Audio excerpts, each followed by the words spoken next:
Good morning प्यारे friends. जिन विद्यार्थियों की भी सरकारी नौकरी लगने की इच्छा है, आ जाइए मेरे साथ। आपको पढ़ाते हैं एक नई रिक्वायरमेंट, एक नया जॉब सर्टिफिकेशन जिसमें आप एक सरकारी नौकरी प्राप्त कर सकते हैं। भर्ती आ चुकी है दोस्तों ग्रामीण डाक सेवक की। जी हाँ, ग्रामीण डाक सेवक। यदि आपको पोस्ट मास्टर बनना है या पोस्टमैन बनना है, दोनों ही वैकेंसी आ चुकी है आपके लिए। और ये वैकेंसियों पे सिर्फ ध्यान देने की उन लोगों को ज़रूरत है जिनकी 10वीं कक्षा में 10th मैट्रिक क्लास में अच्छी परसेंटेज रही हो। उन लोगों को इस वैकेंसी में ध्यान देने की अत्यंत आवश्यकता है, क्योंकि बिना कोई एग्ज़ाम करवाए हुए यह वैकेंसी है। सिर्फ परसेंटेज के आधार पर सिलेक्शन किया जाएगा। 10वीं की जो परसेंटेज है, आपकी मैट्रिक की परसेंटेज है, उसके आधार पर आपका ग्रामीण डाक सेवक की पोस्ट पर सिलेक्शन किया जाएगा। तो इसके बारे में अत्यंत महत्वपूर्ण बातें हम आपको बता देते हैं। जो यह वैकेंसी है भारत सरकार की वैकेंसी है, भारत सरकार के डाक विभाग की वैकेंसी है, जो कि अलग अलग राज्यों के लिए अलग अलग संख्या निर्धारित की गई है। जिससे आप राजस्थान के और राजस्थान के डाक सेवक अलग हैं, उत्तराखंड के अलग है, उत्तर प्रदेश के अलग है। इसी प्रकार सभी राज्यों के लिए अलग से वैकेंसी निर्धारित की गई है। तो इसके ऑनलाइन करने की जो दिनांक है, स्टार्टिंग दिनांक है 27 जनवरी। जी हाँ, 27 जनवरी से इसके रजिस्ट्रेशन फॉर्म स्टार्ट हो चुके हैं। और जो अंतिम तिथि है वो है 16 फरवरी। 16 फरवरी वैलेंटाइन डे ख़त्म होते ही आप अपने जो आपके जो प्रोग्राम आपने किए थे उन सबको भूल जाइए, और 16 तारीख अंतिम तारीख को तक आप इसके फॉर्म भरिए, ताकि आपको इस बेरोज़गारी के ज़माने में कोई भी नौकरी छोटी नहीं होती। जो मिल जाए वही सबसे बड़ी नौकरी है, क्योंकि कोरोना में आप देख चुके हो प्राइवेट नौकरी को क्या हाल था। इसलिए सरकारी नौकरी प्राप्त करना अत्यंत आवश्यकता है। इसमें सैलरी भी अच्छी खासी लेवल की है, ये नहीं बहुत कम सैलरी है, एक अच्छे लेवल की सैलरी है। आप अपने जीवन यापन अच्छे से कर सकते हो। इसलिए 27 जनवरी स्टार्टिंग दिनांक है और 16 फरवरी अंतिम दिनांक है। इसमें यदि आप फॉर्म में कोई एडिट करना चाहते हो, 16 फरवरी के बाद भी आप यदि फॉर्म में कोई गलती कर देते हो, सोते सोते फॉर्म भरते हो, आपके वैलेंटाइन डे की नींद उड़ी नहीं होती है, तो 19 तारीख तक आप आराम से इसमें कोई करेक्शन भी कर सकते हो। इसमें सैलरी की बात करते हैं दोस्तों। देखो, सबसे पहले जो इन्होंने बताई है डेट के बाद इन्होंने बताई है सैलरी। सैलरी जो इन्होंने बताई है, सैलरी अच्छी खासी बताइए दोस्तों। 12,400 से 29,380। जो बीपीएम की पोस्ट है, बीपीएम की पोस्ट का मतलब है branch postman. Branch post master की जो सैलरी बताई है वो 12,000 से आपकी स्टार्टिंग होगी और 29,000 तक आपको सैलरी मिलेगी। इसी प्रकार जो आपकी दूसरी पोस्ट है ABPM यानी असिस्टेंट ब्रांच पोस्ट मास्टर, या इसको डाक सेवक भी बोलते हैं हम। डाक सेवक की जो आपकी सैलरी निर्धारित की गई है, डाक सेवक की सैलरी आप देख सकते हो स्क्रीन पर, 10,000 से स्टार्ट होगी और 24,470, यानी आपके परसेंटेज के आधार पर ही इसमें सिलेक्शन होगा। जिनकी ज़्यादा अच्छी परसेंटेज होगी उनको पोस्ट मिलेगी आपके बीपीएम यानी ब्रांच पोस्ट मास्टर की, और जिनकी थोड़ी परसेंटेज कम होगी उनको पोस्ट मिलेगी असिस्टेंट ब्रांच पोस्ट मास्टर या डाक सेवक की। तो ये दोनों ही पोस्ट बहुत अच्छी हैं आपके लिए। सरकारी नौकरी करनी है तो आपको, इसलिए आपको दोनों वैकेंसी के लिए ही अप्लाई करना है। इसके बाद हम आपको बता देते हैं, इम्पोर्टेंट बातें बताएंगे। और भी बातें बहुत है बताने की, जैसे कि इन जो सैलरी में ये बता रहा है कि सैलरी में आपको सैलरी के अलावा जो आपके TADA जो मिलता है, जो भारत सरकार की पॉलिसी है, टीए की ट्रैवल अलाउंसेज और डियरनेस अलाउंसेज है, वो सब आपको मिलेंगे। इसमें किसी प्रकार की आपको कोई समस्या नहीं है। TADA के अलावा अन्य फैसिलिटी भी आपको, जो भी सरकारी विभाग फैसिलिटी देते हैं वह सारी फैसिलिटी आपको मिलेगी। देख सकते हैं आप, टीए और डीए सारे अलाउंसेज आपको मिलेंगे, इसलिए घबराने की ज़रूरत नहीं है। पूरी तरह सरकारी नौकरी है ये, पूर्णतः आप भारत सरकार के कर्मचारी बन जाओगे। इसलिए आपको इस वैकेंसी के फॉर्म भरने की अत्यंत आवश्यकता है। TADA प्लस सैलरी आपकी अच्छी खासी होगी। अब ये बात कर रहा है जॉब प्रोफाइल की, बात कर रहा है कि कैसे जॉब होगी। सबसे पहले जो इसकी पोस्ट है ब्रांच पोस्ट मास्टर की पोस्ट है, जो कि आप एक डाकघर में देख सकते हो। यदि आपके आसपास डाकघर है तो उस डाकघर का जो मेन मुखिया होता है वो पोस्ट मास्टर ही होता है, ब्रांच पोस्ट मास्टर होता है। तो इसमें आपको बहुत आवश्यकता होती है और काम भी अच्छा खासा काम होता है। भारतीय डाक विभाग के पास काम की कोई कमी नहीं है, इसलिए आप ये मत सोचना कि काम नहीं है इसमें। हालांकि इतना ज़्यादा काम भी नहीं है, जब से ऑनलाइन सर्विसेज आ चुकी हैं काम की, जो ऑनलाइन डाकें हैं वो कम हो चुकी हैं, लेकिन फिर भी रजिस्टर्ड डाक है, ऑफिशियल डाक हैं और लंबी दूरी की डाकें हैं। जैसे कोई सामान भेजना हो, वास्तविक में भेजना हो, तो वो आप ऑनलाइन तो नहीं भेज सकते ना, उसके लिए तो आपको डाकघर में जाना ही पड़ेगा। है यही जो प्रोफाइल है ब्रांच पोस्ट मास्टर की, इसलिए घबराने की ज़रूरत नहीं है। आपको अच्छी पोस्ट है, एक अच्छी सीट मिलेगी, आप भी अपने ऑफिस के हेड रहोगे। दूसरी बात करते हैं हम इसमें असिस्टेंट ब्रांच पोस्ट मास्टर भी अच्छी पोस्ट है, जो प्रोफाइल अच्छी है इसकी। इसका जो कार्य होता है हम आपको बता देते हैं, इसका कार्य क्या होता है। कार्य में जो आपके स्टाम्प्स होते हैं, स्टेशनरी होती है, जो भी पोस्ट ऑफिस से संबंधित डाक टिकट होते हैं उनको बेचने का कार्य होता है। इसके अलावा जो डाकें आ रही हैं उनको लाने ले जाने का जो निर्धारण किया जाता है, कौन लेके जाएगा, कौन से एरिया में कौन सी डाक बटेंगी, सबका कार्य असिस्टेंट ब्रांच पोस्ट मास्टर का होता है। अगली पोस्ट दोस्तों इसमें तीसरी पोस्ट है डाक सेवक की। डाक सेवक थोड़ी छोटी पोस्ट होती है, जिस प्रकार डाक ही होता है जो आपके घरों में डाक लेकर आता है। डाक लेकर आने वाले को डाकिया कहते हैं, घर घर पहुंचाता है डाके। हालांकि इतना बुरा काम नहीं है, ये भी लोगों की सेवा करना ही है और इसमें भी अच्छी खासी सैलरी है। सबसे अच्छी बात, इतना आपको घूमना नहीं पड़ता, कि फिक्स एरिया होता है उसके अंतर्गत ही डाक सेवक का कार्य होता है। जो भी निर्धारित डाकें होती है, स्टाम्प आती है, उनको घर घर तक पहुंचाना है। और वहाँ से कोई डाक है तो यदि इम्पोर्टेंट डाक हैं, ऑफिशियल डाक हैं, उनको रजिस्टर्ड डाक होती है, उन पर अच्छी तरह से निर्धारण करके लोगों को ऑफिसों में पहुंचाना है। बस इतना सा काम होता है डाक सेवक का, जो आप आसानी से कर सकते हो और सैलरी भी अच्छी है। थोड़ी डाक सेवक की पोस्ट है, इसमें लो पोस्ट है, इसलिए आपको घबराने की ज़रूरत नहीं है। बेरोज़गारी के टाइम पर जो मिल जाए वह भी बेस्ट है, क्योंकि इसकी सैलरी भी कम नहीं है दोस्तों। अब हम बात करते हैं इसकी क्वालिफ़िकेशन की बात करें तो इसमें एज लिमिट है दोस्तों सिर्फ 18 साल से। मिनिमम एज यानी आप 18 साल के हो तो यह फॉर्म भर सकते हो।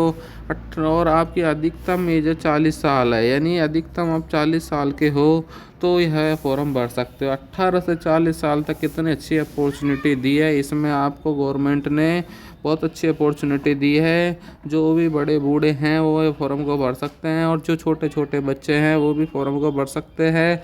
और दोस्तों कोरोना टाइम में तो आपकी जो 10वीं क्लास की परसेंटेज बहुत अच्छी बनी है, इसलिए आपके लिए तो बहुत अच्छी अपॉर्चुनिटी है इस फॉर्म को भरकर बहुत कम उम्र में नौकरी हासिल करना। ये तो स्टार्टिंग है, ये एक बार आप नौकरी पर लग जाओगे आप अन्य तैयारी भी कर सकते हो, क्योंकि इसमें इतना वर्कलोड तो होता नहीं है, इतनी परेशानी झेलनी नहीं पड़ती।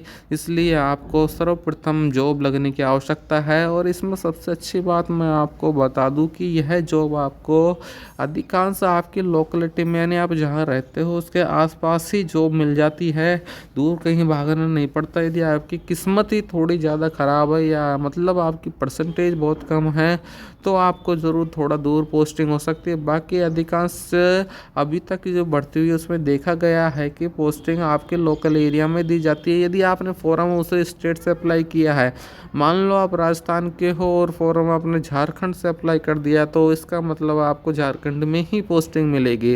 इसलिए ध्यान देने की बात, अपने स्टेट से चाहे वैकेंसी या कम हो भर दीजिए, क्योंकि इसमें इतनी भी सैलरी नहीं है कि अदर स्टेट में आप ये नौकरी आसानी से कर सको।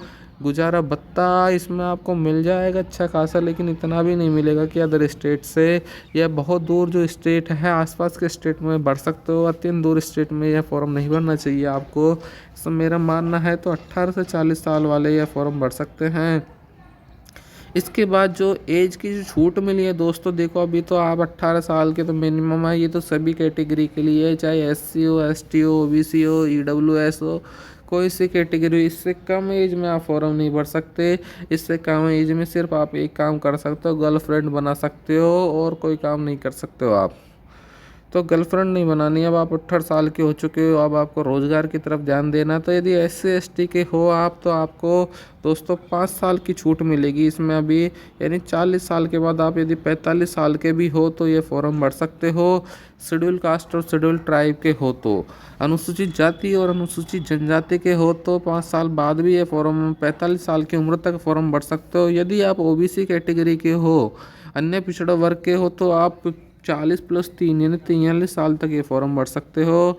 यदि आप EWS कैटेगरी के हो तो अब की बार दोस्तों EWS कैटेगरी के लिए कोई रिलेक्शन नहीं है, एज रिलेक्शन में कोई फ़ायदा नहीं दिया। अब की बार इकोनॉमिकली वीकर सेक्शन है जो जनरल कैटेगरी की कैटेगरी है, जिस तरह जनरल कैटेगरी को कोई फ़ायदा नहीं है, उसी तरह EWS कैटेगरी के लिए भी कोई फ़ायदा नहीं है। वैसे इस उम्र में कोई नहीं बढ़ता है। वह मैं आपको बता दूं, बहुत कम लोग, क्योंकि पुराने लोगों की परसेंटेज इतनी हुआ नहीं करती थी कि वो लोग आपसे ज़्यादा, जो नए विद्यार्थी 18 19 20 साल के विद्यार्थी हैं, उनसे ज़्यादा परसेंटेज बना सके, इसलिए ऐसे इसमें ज़्यादा फ़र्क नहीं पड़ रहा है। रिलैक्सेशन हमने आपको बता दिया, रिलैक्सेशन SC ST OBC का क्या कैटेगरी में क्या छूट है। अब हम आपको बताते हैं एजुकेशनल क्वालिफ़िकेशन, अत्यंत इम्पोर्टेंट चीज़ है। इसमें कोई एग्ज़ाम नहीं है, लेकिन इसमें कुछ बातें हैं जो आप एबल होने चाहिए। ये नहीं है 8वीं पास हो 7वीं पास हो तो भी आप फॉर्म भर सकते हो, नहीं दोस्तों। इसके लिए आपको सेकेंडरी स्कूल एग्जामिनेशन पास होना चाहिए। सेकेंडरी स्कूल एग्जामिनेशन बोले तो 10वीं पास तो होना ज़रूरी है इसके लिए आपको। और इसके अलावा 10वीं पास के अलावा देखो, आपके पास मैथमेटिक्स और इंग्लिश, ये दोनों सब्जेक्ट होने चाहिए जो कि सभी में होते हैं। 10वीं की जो कि हम पढ़ते हैं, 10th क्लास पढ़ते हैं, मैथमेटिक्स और इंग्लिश तो सबके पास होता है, क्योंकि अधिकांश बच्चे इनमें फेल होते हैं। ये हमारा दिमाग ख़राब करने वाली चीज़ें होती है। मैथमेटिक्स और इंग्लिश दोनों होनी चाहिए आपके पास। और जो एग्ज़ाम का बेस भी इन्हीं पे है, मैथमेटिक्स और इंग्लिश है, इनके नंबरों के आधार पर ही सिलेक्शन किया जाता है। और ये किसी भी राजस्थान के, किसी भी भारत के जो भी स्टेट बोर्ड हैं, या आपके PSCG, आपके अन्य ऑर्गेनाइजेशन है स्टेट गवर्नमेंट के अलावा CBSE बोर्ड है, उसकी ऑर्गेनाइजेशन है, वो भी इस फॉर्म को भर सकते हैं। सिर्फ आपको 10वीं पास होना चाहिए। और दूसरी कंडीशन ये रखी है कि आपको आपकी लोकल भाषा आनी चाहिए। लोकल भाषा का मतलब आप जहाँ रहते हैं वहाँ की भाषा तो आपको आनी चाहिए। यदि आप वहाँ की भाषा नहीं जा पाओगे तो आप वहाँ पे नौकरी करना आपके लिए विकट काम हो जाएगा। जैसे आप हो दिल्ली के और आपने फॉर्म तमिलनाडु से भर दिया, तो थोड़ा आपको दिक्कत हो जाएगी कम्युनिकेशन करने में। इसलिए आपको लोकल भाषा का ज्ञान होना चाहिए। इसीलिए मैंने आपको पहले बताया था कि आप जहाँ के हो वहीं के उसी स्टेट से आपको फॉर्म भरना, चाहे वैकेंसी कम हो चाहे ज़्यादा हो, बहुत आसानी रहेगी नौकरी करने में।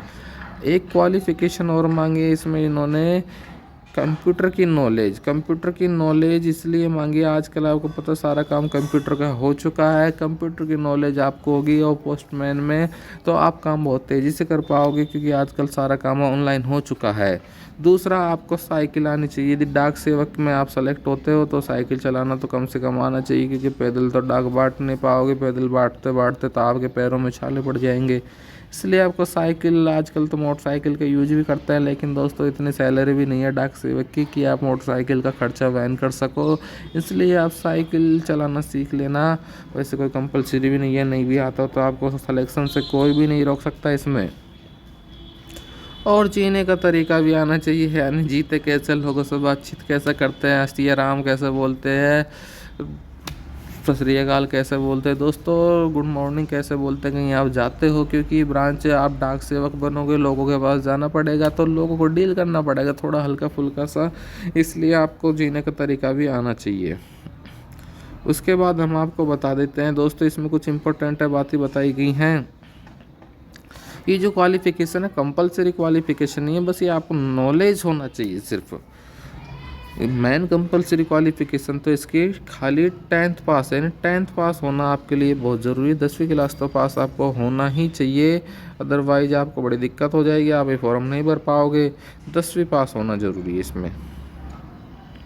उसके बाद हम आपको रिजर्वेशन के बारे में बता देते हैं। रिजर्वेशन है इसमें आप SC ST OBC general cat सामान्य वर्ग के सामान्य इंसान हो तो आपके लिए कोई स्पेशल रिजर्वेशन नहीं है। एज की मैंने आपको बताई दी जो छूट है, लेकिन कुछ कैटेगरीज जो आपकी फिजिकली हैंडीकैप्ड कैटेगरीज होती है उनके लिए इसमें रिजर्वेशन बताया गया है कि कौन कौन लोग भी इसमें अप्लाई कर सकते हैं, जिनके लिए वैकेंसी है, जैसे BPM, ABPM और डाक सेवक यानी branch post master, assistant branch post master और डाक सेवक की जो पोस्ट है उसमें जो फिजिकली हैंडीकैप्ड जो लोग हैं उनके लिए कौन कौन सी बातें बताई गई है। देखो, लो विजन वाले फॉर्म को भर सकते हैं, डीफ जो बहरे होते हैं वो भर सकते हैं, जिनके एक हाथ नहीं है वो ये फॉर्म भर सकते हैं, एक टांग नहीं है वो ये फॉर्म भर सकते हैं, एसिड अटैक वाले भी इस फॉर्म को भर सकते हैं। इसके अलावा दोस्तों मैं आपको बता दूं जो normal category SC ST OBC है उनके लिए इसने जो रिजर्वेशन की बात बताई है वो बताइए कि आपके कुछ फॉर्मेट बताएं कि इस फॉर्मेट के हिसाब से नीचे हम आपको फॉर्मेट बताएंगे। यानी SC ST के हो तो आपके पास उसका सर्टिफिकेट होना चाहिए, कैटेगरी सर्टिफिकेट, OBC के हो तो OBC का सर्टिफिकेट होना चाहिए, EWS के हो तो EWS का सर्टिफिकेट, यानी जो भी आपकी कैटेगरी है उसका सर्टिफिकेट होना चाहिए जो कि नीचे फॉर्मेट बताया गया। और आप भली बातें जानते हो कि कौन सी कैटेगरी का सर्टिफिकेट कैसा होता है, तो ये रिजर्वेशन की बात खास इंपॉर्टेंट नहीं है आपके लिए। अब आपको हम बता देते हैं फॉर्म अप्लाई कैसे करना है। फॉर्म अप्लाई करना बहुत आसान है। इसमें जो इसकी वेबसाइट है इंडियन पोस्ट GDS online.in। वैसे तो आप सरकारी रिजल्ट पर जाके आप आराम से डायरेक्ट अप्लाई कर सकते हो, आपको किसी इधर उधर जाने की ज़रूरत नहीं है। बाकी आप यदि डायरेक्ट खोलना चाहते हो तो www.indiapostgdsonline.in से जाइए और उसमें आपका पूरा प्रोसेस खुल जाएगा किस प्रकार से फॉर्म भरना है। वैसे हम आपको भी बता देंगे फॉर्म किस प्रकार से भरना है, इसलिए आपको घबराने की ज़रूरत नहीं है। अब सिलेक्शन का कैसा होगा, देखो सिलेक्शन 8वीं बात हम बता रहे हैं सिलेक्शन कैसे होगा।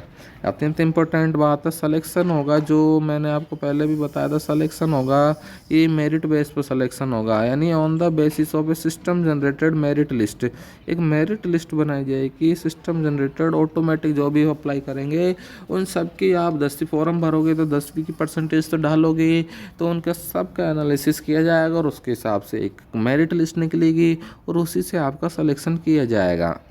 और मेरिट बेस में देखो क्या क्या बातें होंगी हम आपको और बता देते हैं कि मेरिट लिस्ट जो प्रिपेयर्ड होगी वो आपकी 10वीं के नंबर के आधार पे होगी। पहले बताया था यदि आपकी CGPA है, ग्रेड है तो ग्रेड के आधार पे होगी, यदि आपके पास नंबर है तो नंबर के आधार पे होगी, इसलिए आपको घबराने की ज़रूरत नहीं है। 10वीं के जो नंबर और ग्रेड है उसके आधार पर इसमें आपका सलेक्शन होगा। और ये 4 डेसिमल तक, यानी यदि आपकी परसेंटेज 98.69 है, 98.68 तो पूरी परसेंटेज कैलकुलेट की जाएगी, एक एक पॉइंट का अंतर भी देखा जाएगा। यदि एक पॉइंट का भी अंतर आपको कम रह जाता है मेरिट से तो आप बाहर हो जाओगे, एक पॉइंट यदि ऊपर चले जाते हो तो आप अंदर चले जाओगे, इसलिए अत्यंत इम्पोर्टेंट है दोस्तों। इसमें देखो 10वीं की जो आपकी स्टेट बोर्ड है उनमें तो परसेंटेज होती है, लेकिन जहाँ पे ग्रेड पे का सिस्टम है, ग्रेड पे के सिस्टम को किस आधार पे इन्होंने माना है, ग्रेड के सिस्टम को जो CBSE में ग्रेड होती है, यदि आपकी 10th ग्रेड है यानी आपके CGPA आपके 10 आ रहे हैं तो उसका मल्टीप्लिकेशन फैक्टर 9.5 होगा, यानी 9.5 से इसको मल्टीप्लाई किया जाएगा, यानी आपकी परसेंटेज कितनी हो जाएगी 95 हो जाएगी यदि 10th ग्रेड है तो आपकी। इसके अलावा यदि 9 ग्रेड है तो भी 9.5 से, इस प्रकार ग्रेडिंग सिस्टम है आपका जिसमें आपको सिलेक्शन दिया जाएगा, यानी 9.5 से मल्टीप्लाई किया जाएगा, इससे आपकी परसेंटेज का निर्धारण कर सकते हो।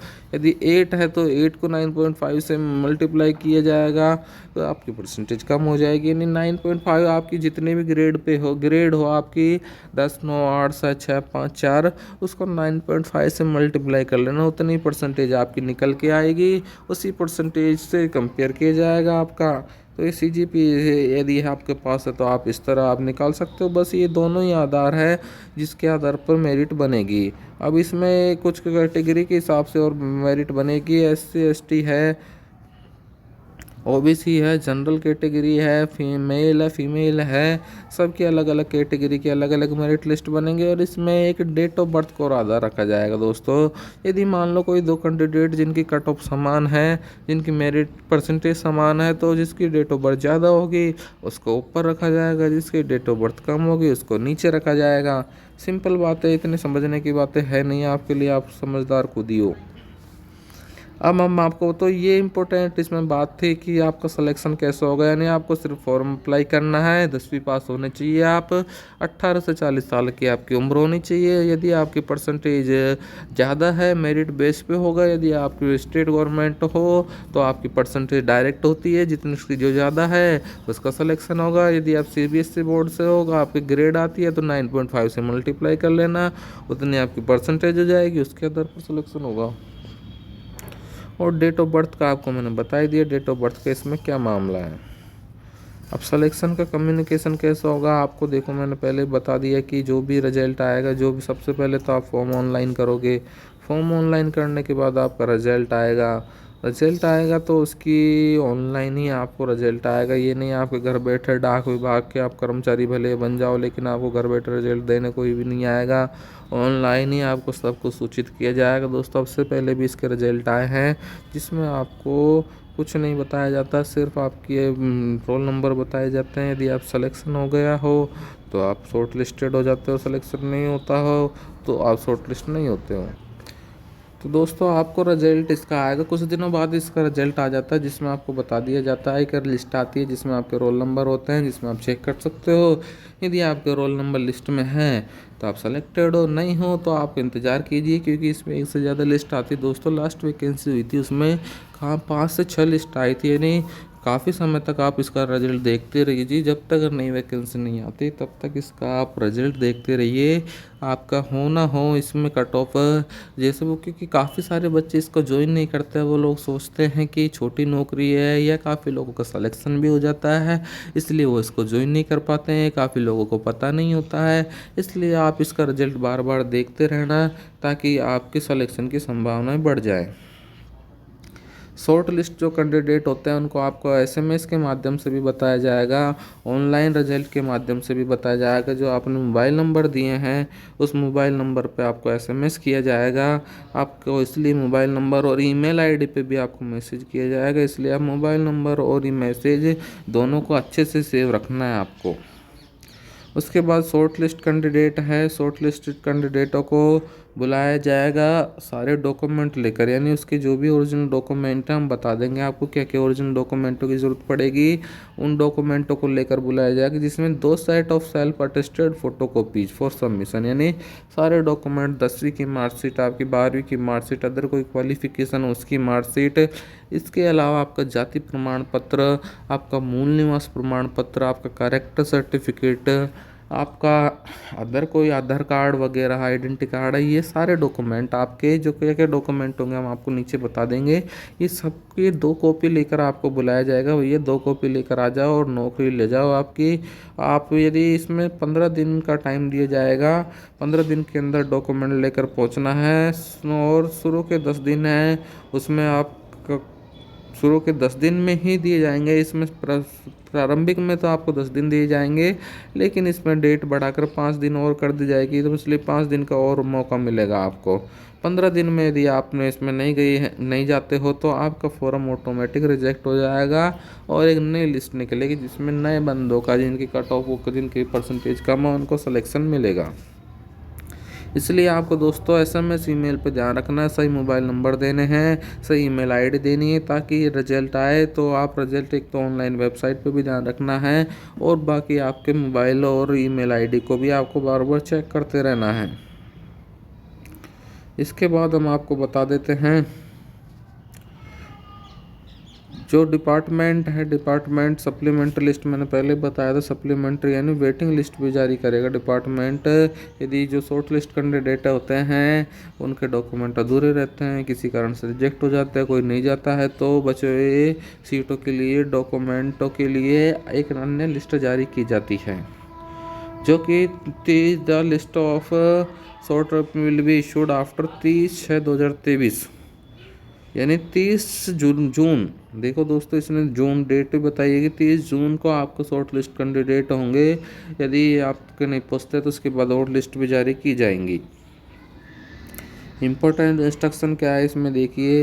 इम्पोर्टेंट इंस्ट्रक्शन आपको हम बता देते हैं। पहला इंस्ट्रक्शन जो वह आपका है कि प्रत्येक पोस्ट रिजर्व द राइट, सभी जो अधिकार है वो इस गवर्नमेंट के पास अधीन है। वो किसी की पोस्ट रोक सकती है, पोस्ट कम कर सकती है, पोस्ट ज़्यादा कर सकती है।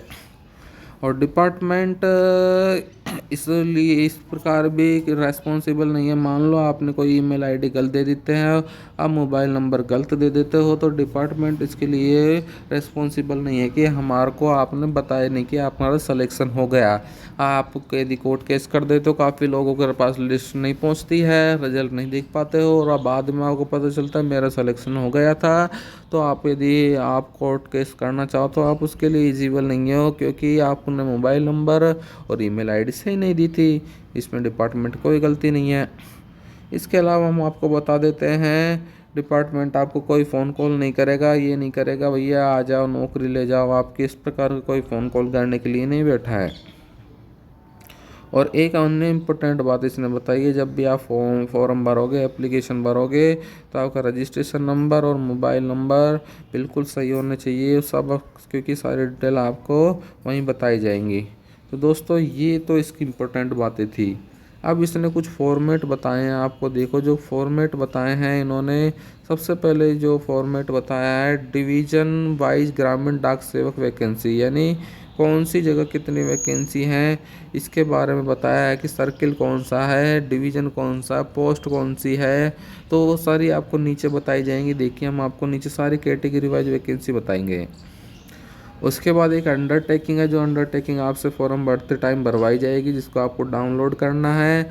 और इसमें लिखा हुआ है कि मैं जो भी आपका नाम है, उसके बाद आपके पिताजी का नाम, आपकी माताजी का नाम जो भी है उसको आप भरना है। उसके बाद करना है कि मैं फ़ोन चलाना जानता हूँ, लैपटॉप चलाना जानता हूँ, और जो हाथों से चलने वाला डिवाइस सबको जानता हूँ। इसलिए मैं अंडरटेकिंग दे रहा हूँ कि मुझे कोई दिक्कत नहीं है। I also here bye declare that I am computer literate, यानी कंप्यूटर का काम भी मैं जानता हूँ। यह भी आपको डिक्लेयर करवाया जाएगा फॉर्म भरते टाइम। इसलिए दोस्तों आप कंप्यूटर के बारे में थोड़ा बहुत सीख लेना। उसके बाद आपसे साइन करवाए जाएंगे और प्लेस डेट भरवाई जाएगी। अंडरटेकिंग आपसे फॉर्म भरवाते टाइम ली जाएगी। उसके बाद डिक्लेरेशन सेकेंड है, डिक्लेरेशन सेकेंड थर्ड है। थर्ड में ये कह रहा है कि देखो डिक्लेरेशन फर्स्ट में तो आपकी पोस्ट वगैरह थी कि आप किस पोस्ट के लिए फॉर्म भर रहे हो। दूसरा अंडरटेकिंग है कि आप कंप्यूटर चलाना जानते हो, मोबाइल चलाना जानते हो। तीसरा अंडरटेकिंग है जो ये कह रहा है कि आप साइकिल चलाना जानते हो, यानी आपको साइकिल की नॉलेज है, मोटरसाइकिल स्कूटर की नॉलेज है। दोस्तों वैसे घबराने की ज़रूरत नहीं है, आपकी नौकरी लगनी चाहिए। सब सीख जाते हैं, 15 दिन का कमाल होता है। तो इसलिए आपको ये फॉर्म भरवाया जाएगा। उसके बाद चौथी अंडरटेकिंग जो इन्होंने मांगी है, चौथी अंडरटेकिंग मांगी है कि मैं ये हूँ, ये मेरे पिताजी का नाम है, और जो ये मेरी इनकम हो रही है, ये जो गवर्नमेंट मेरे को पैसा दे रही है मेरे फैमिली के लिए दे रही है, और ये मेरी इनकम है, ये आपसे अंडरटेकिंग करवाई जाएगी। उसके बाद पांचवा अनेक्सर है इसका, एप्लीकेंट के लिए इंस्ट्रक्शन दिए हैं, यानी आप फॉर्म भरते समय किस प्रकार की सावधानियां रखनी है आपको, वह बात इसमें बताई गई है।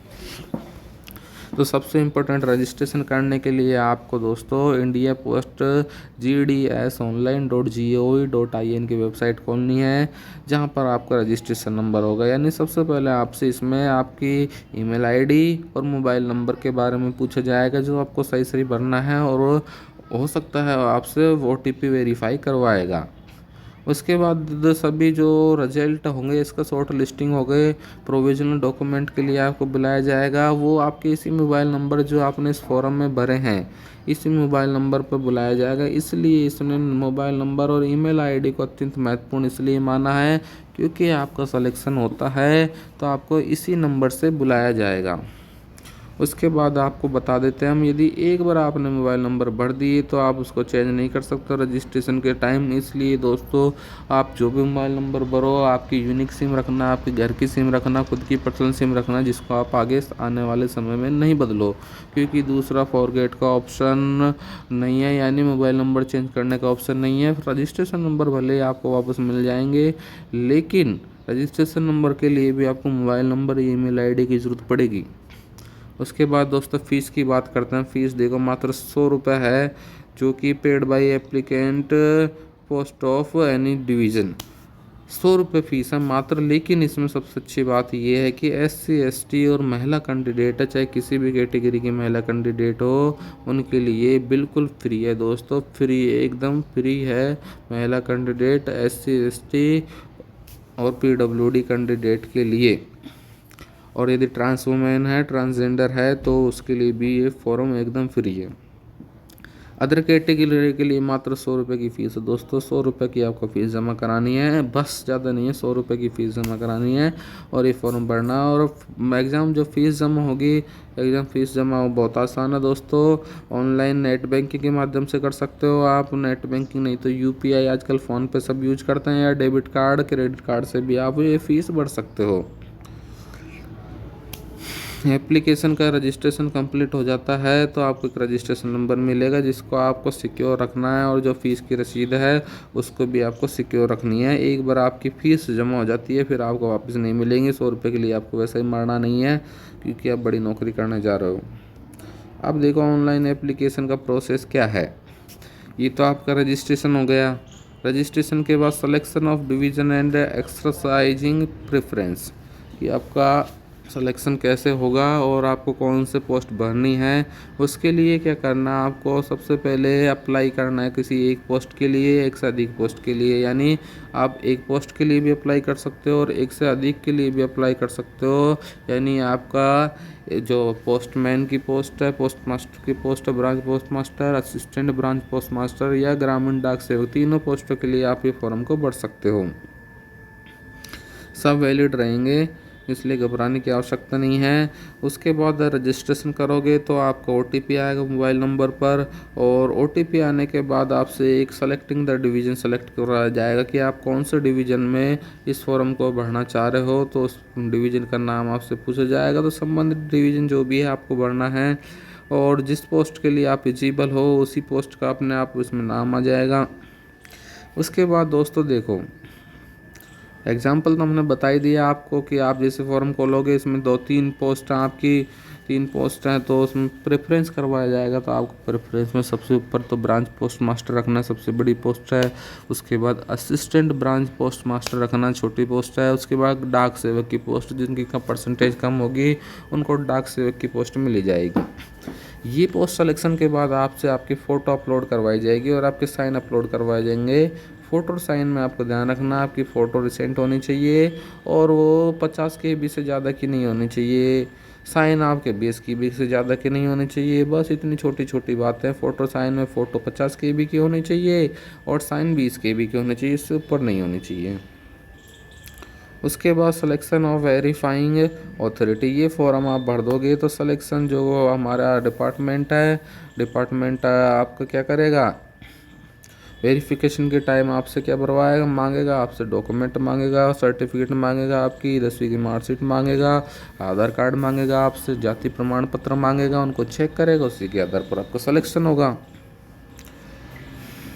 करेक्शन का इसने टाइम दिया, मैंने आपको बताया था 3 दिन के लिए करेक्शन का टाइम दिया है, तो आप फॉर्म करेक्शन भी कर सकते हो यदि आपने कोई डिटेल गलत पढ़ दी है तो। उसके बाद देखो एक अंडरटेकिंग और है, इसकी अंडरटेकिंग ये आपकी सिलेक्शन के टाइम भरवाई जाएगी। अभी आप परेशान होने की ज़रूरत नहीं है आपको इस अंडरटेकिंग से। और इसके अलावा जो आपके डॉक्यूमेंट है, डॉक्यूमेंट देखो मैंने बताया था ना आपको क्या क्या डॉक्यूमेंट चाहिए। डॉक्यूमेंट में आपको सबसे पहले आपकी 10वीं की मार्कशीट की ज़रूरत पड़ेगी। आपको 10वीं की मार्कशीट के अलावा आपको ज़रूरत पड़ेगी आपकी कैटेगरी सर्टिफिकेट की, कैटेगरी का सर्टिफिकेट SC OBC का। यदि आप फिजिकली हैंडीकैप्ड हो तो PWD का सर्टिफिकेट चाहिए। ट्रांसजेंडर हो तो ट्रांसजेंडर का सर्टिफिकेट चाहिए। डेट ऑफ बर्थ का सर्टिफिकेट 10वीं की मार्कशीट होती है आपकी। उसके बाद मेडिकल सर्टिफिकेट आपसे वेरिफिकेशन के टाइम बनवाया जाएगा, जो कि आप गवर्नमेंट हॉस्पिटल से बनवा सकते हो। उसके बाद आपका क्या होगा, एक ओरिजिनल डॉक्यूमेंट जो मैंने आपको बताए थे वो आपको लेके जाना ज़रूरी है। दोस्तों ये थी आपके लिए इम्पोर्टेंट बातें और इस वैकेंसी की अत्यंत महत्वपूर्ण बातें। तो आई थिंक इस फॉर्म को आपको भरना चाहिए। यदि आपकी परसेंटेज 80 से ऊपर है, 10वीं में आपकी परसेंटेज 80 से ऊपर है, तो इस फॉर्म को आपको ट्राई करना चाहिए। और कोरोना टाइम में तो बच्चों की परसेंटेज खूब अच्छी अच्छी बनी है, इसलिए उनके लिए तो बहुत ही अच्छा ऑप्शन है कि वो इस फॉर्म को भरे और सफलता प्राप्त करें। कम उम्र में आपकी नौकरी लग जाएगी। आप तैयारी करते रहना दूसरी वैकेंसी के लिए, घबराने की ज़रूरत है नहीं। थैंक यू, मेरी शुभकामनाएं आपके साथ हैं।